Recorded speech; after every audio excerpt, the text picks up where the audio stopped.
verset 12, les frères de Joseph étant allés à Sichem pour faire paître le troupeau de leur père. Verset 13, Israël, voilà, ou Jacob, Israël dit à Joseph, tes frères ne font-ils pas perdre le troupeau à Sichem? Viens, je veux t'envoyer vers eux. Je veux t'envoyer vers eux. Et Joseph répondit, me voici. Voilà. Verset 14. Israël lui dit, va, je te prie, et vois si tes frères sont en bonne santé, si le troupeau est en bon état, et tu m'en rapporteras des nouvelles. Il envoya ainsi, c'est-à-dire qu'il envoya Joseph dans la vallée d'Hébron. Et Joseph alla à Sichem. Donc, ils étaient dans la vallée d'Hébron. Et voilà Joseph qui obéit à son père, se rend à Sichem pour chercher ses frères. J'aimerais ouvrir une bonne parenthèse à ce niveau, très grande parenthèse, pour que vous compreniez que dès ce verset 13 de Genèse chapitre 37, à partir de ce verset 13, de Genèse chapitre 37 jusqu'en Genèse chapitre 50, la fin de ce livre, Joseph est une image anticipative de Jésus-Christ. Et c'est ce que je vais démontrer. De même que Jacob envoya Joseph chercher ses frères et voir s'ils ne sont pas perdus, Dieu lui aussi envoya son fils Jésus-Christ parmi les Juifs, qui sont les frères de Jésus dans la chair. D'ailleurs, Jésus déclare lui-même en Luc chapitre 19, verset 10, « Le Fils de l'homme est venu chercher et sauver ceux qui étaient perdus. » Donc voilà Jacob qui envoie Joseph, Israël, Jacob qui envoie Joseph chercher ses frères, voir s'ils ne sont pas perdus. De même, Dieu envoie son fils Jésus-Christ sur terre parmi ses frères juifs, parmi ceux qui sont perdus. Et Jésus le déclare lui-même en Luc chapitre 19, verset 10. Le Fils de l'homme est venu chercher et sauver ceux qui étaient perdus. Et tout comme Joseph fut vendu par ses frères pour quelques pièces d'argent, quand il vint vers eux à cause de la haine et la jalousie à son égard, de même Jésus lui-même fut aussi vendu par les Juifs pour quelques pièces d'argent. Car eux aussi, les Juifs, étaient jaloux de Jésus et avaient la haine pour lui. Et aussi, tout comme Joseph fut rejeté par ses frères et s'est retrouvé chez les païens, des Égyptiens, c'est-à-dire les non-juifs de naissance. Il se retrouve chez les Égyptiens, là où plus tard il trouvera d'ailleurs une épouse, une Égyptienne. Et il fut élevé comme roi. De même, Jésus fut rejeté par ses propres frères, les Juifs. Et on peut lire cela en Jean chapitre 11, plutôt Jean chapitre 1, verset 11. On peut lire en passant tout simplement noter Jean chapitre 1, verset 11, où il est dit que Jésus est venu chez les siens. Jésus est venu chez les siens, et les siens ne l'ont pas reçu. Donc voilà comment Joseph, pareillement comme Joseph, qui est rejeté par ses frères, et se retrouve finalement en Égypte, où il va épouser une Égyptienne. C'est la même chose avec Jésus, qui, n'ayant pas été reçu par les Juifs, se retrouve chez les païens, ou les gentils que vous et moi nous sommes, en majorité, c'est-à-dire les non-juifs de naissance. Et c'est là où il trouve aussi une épouse, qui est l'Église. Et il est aussi le roi des rois, comme Joseph était carrément le roi. Parce que quand les gens m'entendent dire Joseph était le roi d'Égypte, ce n'est pas faux, c'est vrai. Il était le roi, c'est lui qui gouvernait l'Égypte, on va voir cela, pour vous en convaincre. Et toujours on continue avec la comparaison entre Joseph et Jésus. Tout comme les frères de Joseph sont retournés vers lui, après l'avoir haï, après l'avoir vendu et presque tué. Et laissez-moi ouvrir une parenthèse en vous disant que quand Joseph se retrouve au fond de cette citerne sans eau, c'est en quelque sorte une sorte de mort et d'ensevelissement. Et quand il ressort de cette citerne, c'est en quelque sorte une sorte de résurrection. La citerne, c'est dans la terre. Et Jésus aussi est parti dans le centre, dans le fond, dans les tréfonds de la terre. Incroyable révélation, mes frères et sœurs. Est-ce que vous avez pensé un jour qu'il y avait un grand trait d'union entre Joseph et Jésus-Christ? Voilà la révélation. Quand Joseph est plongé, jeté dans cette citerne, c'était comme une sorte de mort. Il était presque mort. C'était une sorte de mort et une sorte d'ensevelissement. Quand il sort, c'est comme une résurrection. Donc, tout comme les frères de Joseph sont retournés après lui, sont retournés vers lui, pardon, sont retournés vers lui après l'avoir vendu, après l'avoir haï et presque tué. De même, nous voyons de plus en plus de Juifs aujourd'hui revenir vers Jésus-Christ que leurs ancêtres ont haï et tué et vendu. Il y a de plus en plus un mouvement des Juifs qui reviennent. Je ne parle pas de ces faux mouvements cuménisés, etc. Je vous parle des Juifs qui reviennent à Jésus-Christ et qui prêchent Jésus-Christ comme je suis en train de le faire. Sur le modèle de l'Église du 1er siècle, du Nouveau Testament. Et non pas sur les modèles de ces fausses églises fondées sur des cours théologiques, des séminaires théologiques. Donc il y a un mouvement des Juifs de plus en plus qui retournent vers Jésus-Christ que leurs ancêtres ont tué après l'avoir haï. Et que Dieu a ressuscité d'entre les morts. Et quand Jésus-Christ reviendra, chercher son église, le jour de l'enlèvement, nous verrons les Juifs ce jour-là, aux côtés des Africains, des Européens, bref, tous les non-Juifs de naissance qui sont pieux sur la terre et qui ont cru en lui, vivant dans la sanctification. Donc voilà, mes frères et sœurs, comment Joseph est une très belle image, préfigurant Jésus-Christ. Et un autre détail de comparaison, tout comme Joseph bénit ses frères, comme on le verra plus tard, de même Jésus bénit ceux de ses frères juifs qui sont prêts à revenir à lui, à l'accepter comme leur Seigneur et Sauveur. Donc toi qui me suis, mon frère, ma soeur, ou cher monsieur, chère dame qui suis, si tu as des origines juives, ou si tu es juif, que ce soit en France, peu importe, ce n'est pas par hasard que tu es en train de suivre cette exhortation.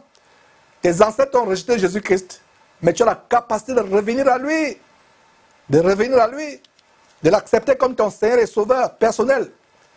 Mes frères et sœurs, gardez cette très belle image de comparaison entre Joseph et Jésus jusqu'à la fin de l'étude de la vie de Joseph, donc jusqu'à la fin de l'étude de Genèse, et vous n'allez pas rater d'excellentes révélations. Donc si vous gardez à l'esprit, comme nous continuons avec l'étude de la vie de Joseph, vous gardez à l'esprit cette belle image de comparaison entre Joseph et Jésus, vous recevrez d'extraordinaires révélations. Et à partir de ce chapitre jusqu'à la fin, c'est presque toute la vie des Juifs qui est résumée à travers la vie de Joseph, en comparaison avec ce qui se passe aujourd'hui avec Jésus-Christ et les Juifs de naissance. N'ayons pas la haine avec les Juifs. D'ailleurs, Paul aussi a parlé de ces choses. Ce n'est pas parce que nous sommes devenus, nous, non-juifs de naissance, qu'on appelle gentils. Parce que quand la Bible parle de gentils, c'est nous, Africains, Européens, Américains, etc. Non-juifs de naissance, ne nous enorgueillissons pas aux dépens des Juifs. C'est pour eux que Jésus est venu. Mais comme ils ont rejeté Jésus, comme Joseph a été rejeté par ses frères, ou pour se retrouver en Égypte et épouser une Égyptienne, de même Jésus s'est tourné vers les non-juifs. Donc prions pour que les Juifs de plus en plus reviennent au Seigneur Jésus-Christ. Verset 14 à nouveau. On poursuit mes frères. Verset 14 à nouveau. Donc Israël, le père de Joseph, Jacob, Israël lui dit, va, je te prie, et vois si tes frères sont en bon état, excusez-moi, plutôt en bonne santé. Et si le troupeau est en bon état, c'est plutôt le troupeau, pas les frères. Les frères étant en bonne santé, si les frères sont en bonne santé, le troupeau en bon état. Et tu m'en rapporteras des nouvelles. Donc, Israël, Jacob, envoya Joseph dans la vallée d'Hébron, et Joseph se rendit à Sichem. Verset 15, un homme le rencontra, comme il errait dans les champs, il le questionna. Donc, l'homme questionne Joseph et lui dit, que cherches-tu? Verset 16, Joseph répond à cet homme et dit, « Je cherche mes frères, dis-moi, je te prie, où ils font perdre leur troupeau. » Verset 17, et l'homme dit, « Ils sont partis d'ici, car je les ai entendus dire, allons à Dothan. » Joseph alla après ses frères, et il les trouva à Dothan. Mes frères et sœurs, nous avons ici un détail sur la bonté, la diligence et le grand dévouement de Joseph. Il aurait pu s'arrêter en Sichem. Rappelez-vous que ses frères le détestaient. Mais il n'a pas détesté ses frères en retour. Mais Joseph est déterminé à exécuter fidèlement la mission que son père lui a confiée, à savoir retrouver ses frères. Voilà pourquoi nous comparons, je compare Joseph à Jésus-Christ. Ses frères le haïssent, mais il les aime. Il va vers eux pour voir s'ils se portent bien. Certainement, certainement Jacob lui avait donné un peu de pain, un peu d'eau pour aller les soulager. Et le voilà se rend à Sichem. Il ne trouve pas ses frères dans un endroit. Il se rend dans un autre endroit, alors qu'il aurait pu retourner vers son père. Mes frères et sœurs, soyez comme Joseph vis-à-vis de nos frères et sœurs en Christ. Même ceux qui ne sont pas dignes de notre amour. Retournons en Genèse chapitre 37. On voit comment le grand amour de Joseph l'amène à chercher ses frères, même si ceux-ci ne l'aimaient pas. Il manifeste un grand amour pour ses frères.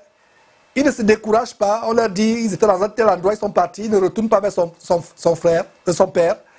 Il est diligent, il est dévoué, rempli d'amour, il veut retrouver ses frères.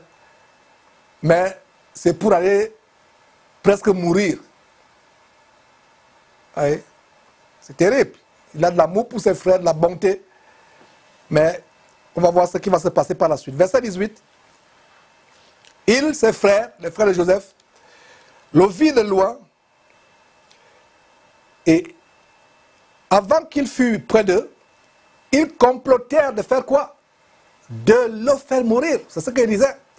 Toi, tu as eu l'amour d'aller trouver tes frères, peut-être de leur apporter des provisions, de l'eau ou du pain, mais eux, en te voyant venir, c'est pour te tuer. Exactement ce que les Juifs ont fait à Jésus. Il est venu pour les sauver. Mais eux, ils complotent contre Jésus et le font mourir. Verset 19. Ils se dirent l'un à l'autre, voici le faiseur de songes qui arrive. Donc il avait déjà un surnom. On ne dit pas, voici Joseph qui arrive. Ils disent, voici le faiseur de songes. Quand vous arrivez au point où vous ne pouvez plus appeler votre ennemi par le nom, vous l'appelez par des sobriquets. C'est la preuve qu'il y a de la haine dans votre cœur à son égard. Donc ils ne disent même plus, voilà notre frère qui arrive, voilà Joseph qui arrive. Ils disent, voilà le faiseur de songes. Donc il avait une réputation de faiseur de songes. Faiseur de songes qui arrive. Verset 20. Voilà comment le complot est en train de se tisser au verset 20.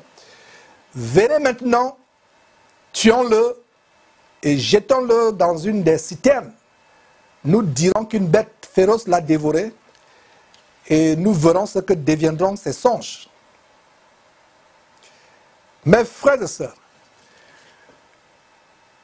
croyez-vous, comme je le crois, que Dieu, depuis le ciel, voit tous les complots que nos ennemis fomentent, planifient contre nous? Je crois fermement que Dieu, depuis le ciel, et la Bible atteste, voilà un exemple que Dieu voit comment les ennemis planifient notre chute, notre mort.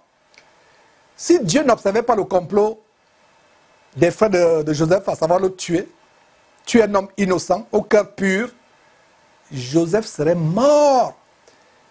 Et il ne serait jamais devenu plus tard le roi de l'Égypte. Voilà une bonne consolation et un encouragement, à savoir que Dieu fera tourner la jalousie, la haine, les complots de meurtre de nos ennemis pour notre faveur, pour notre bien. D'ailleurs, c'est ce que dit Romains chapitre 8, verset 28, notez en passant, que tous toute chose concourt au bien de ceux qui aiment Dieu. Il n'est pas dit au bien de ceux que Dieu aime, mais au bien de ceux qui aiment Dieu. Donc aimez d'abord Dieu de tout votre cœur, en le recherchant, en vous abstenant du péché, en recherchant la sanctification. Alors, toute chose concourra à votre bien. Donc, mon frère, ma soeur, peu importe les calomnies, les outrages, les complots de tes ennemis, leurs paroles de malédiction, si nous avons la crainte de Dieu comme Joseph, l'intégrité, Dieu tournera toujours pour notre bien tous ceux qui sont en train de vouloir faire. Et Dieu, comme on va le voir, va utiliser Ruben d'abord et les autres, d'autres personnes, pour exécuter le plan qu'il avait pour la vie de Joseph. Et non seulement pour la vie de Joseph, mais pour la vie de tout le peuple d'Israël. Verset 21. Comment Dieu utilise Ruben. Ruben entendit cela. Ruben qui avait couché avec la femme de la concubine de son père, Bila. Ruben entendit cela et il le délivra de leurs mains.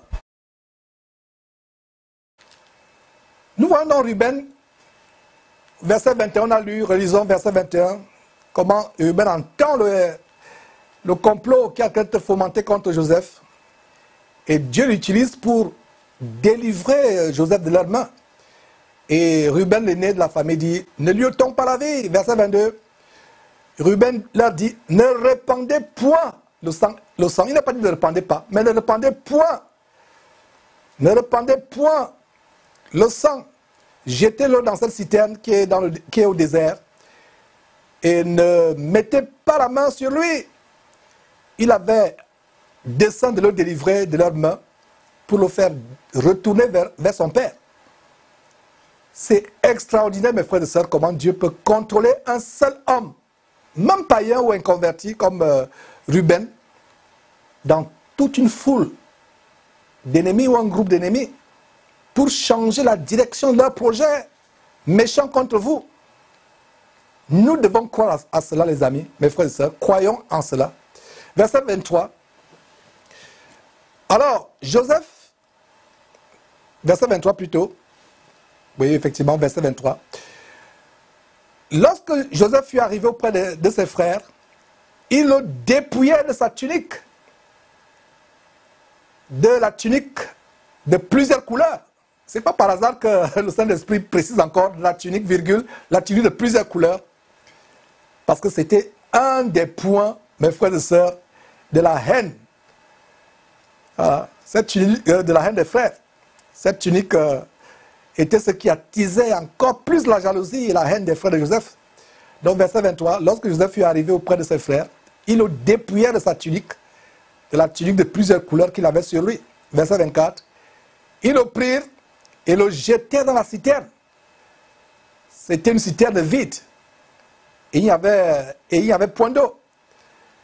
Mais, mes frères et sœurs, regardez l'âme. Comment l'âme de Joseph pouvait être apeurée, terrifiée. Il sait qu'il ne va plus voir son...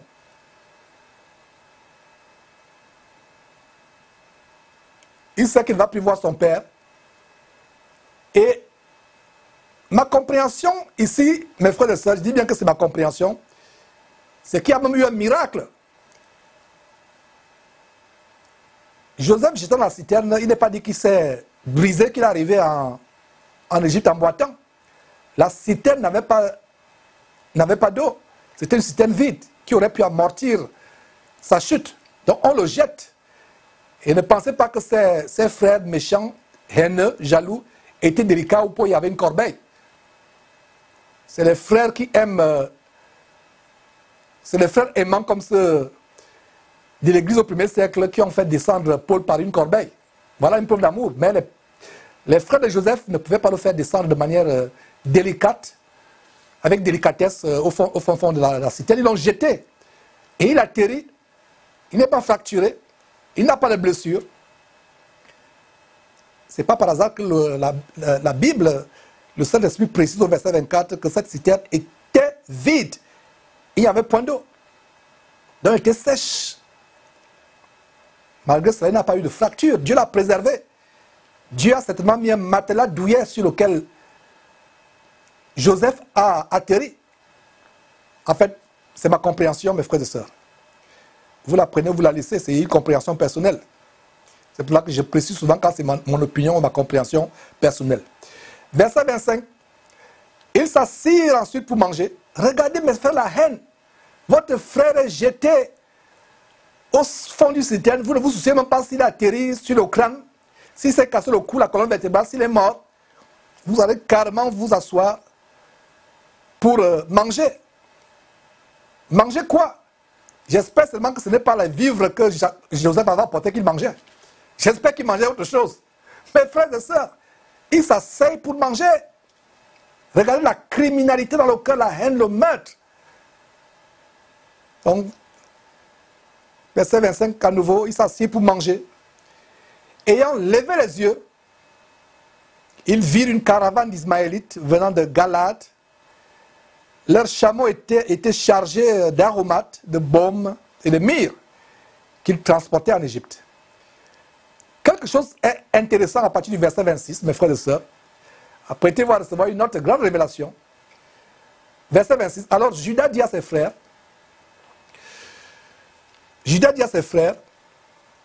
que gagnerons-nous à tuer notre frère et à cacher son sang? Verset 27. Venez, vendons-le aux Ismaélites et ne mettons pas la main sur lui, car il est notre frère, notre chair. Et ses frères l'écoutèrent. Ses frères l'écoutèrent.